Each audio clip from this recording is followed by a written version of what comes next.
ఓం సాయిరామ్. సమర్థ సద్గురు సాయినాథ్ మహారాజ్కి జై. సాయి భక్తులందరికీ నమస్కారం అండి. సాయిబాబా దయ వల్ల ప్రతి ఒక్కళ్ళు సంతోషంగా ఆనందంగా ఉండాలని మనస్ఫూర్తిగా కోరుకుంటూ ఈరోజు చేస్తున్న బాబా సందేశం ఏంటంటే, సాయిబాబా జీవిత చరిత్ర సముద్రం వలె విశాలమైంది, లోతైంది.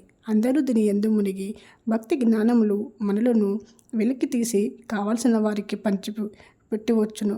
శ్రీ సాయిబాబా నీతిబోధమ కథలు, లీలలు మిక్కిల ఆశ్చర్యంగా కలుగజేయును.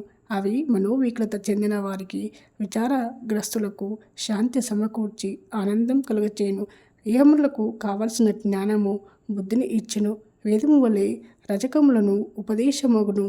బాబా బోధములు విని వానిని మన్నం చేసిన బాబాను సమాధికి ముందు చూడని భక్తులు ఈ లీలలో మిగులు ఆనందం కలగచేయును. అందుచేత బాబాగారి ఆత్మ సాత్కారము ఫలించును.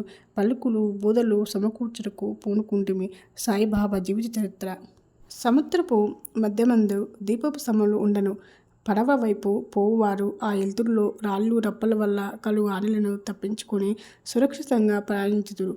ప్రపంచమున మహాసముద్రంలో బాబా కథలు దీపముల దారి చూపును. అవి అమృతం కంటే తీయగా ఉండి ప్రపంచ యాత్ర చేయు మార్గమును సులభంగా సుగుణంగా చేయును.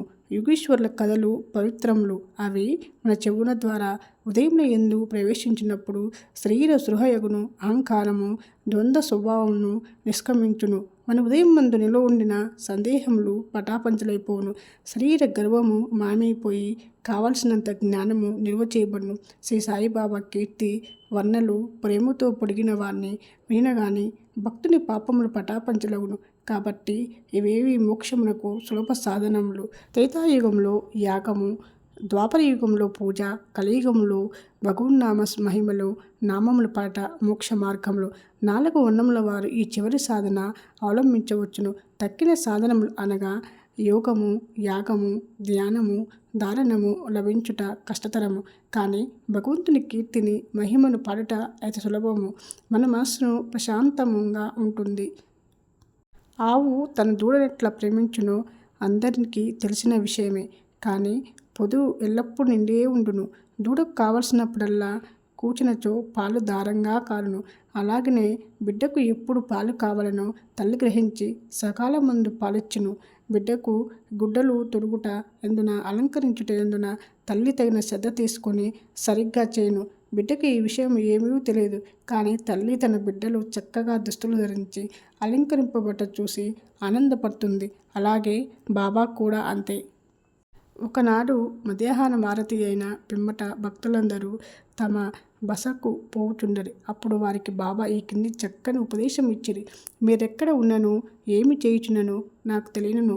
బాగుగా జ్ఞాపకం ఉంచుకొనుము. నేను అందరి ఉదయంలో పాలించేవాను, అందరి ఉదయంలో నివసించేవాను. నేను ప్రపంచమందుగల చరాచర జీవకూటిని ఆవరించున్నాను. ఈ జగత్తును నడిపించేవాడును, సూత్రధారిని నేనే. నేనే జగదాత్మను, త్రిగణము సామరస్యము నేనే, ఇంద్రియ చాలకుడును నేనే, సృష్టి స్థితి లయకారుడును నేనే. ఎవరైతే తమ దృష్టిని నా వైపు తిప్పుదురో వారికి ఏ హాని కానీ బాధ కానీ కలగదు. నన్ను మర్చిన వారి మాయ శిక్షించును.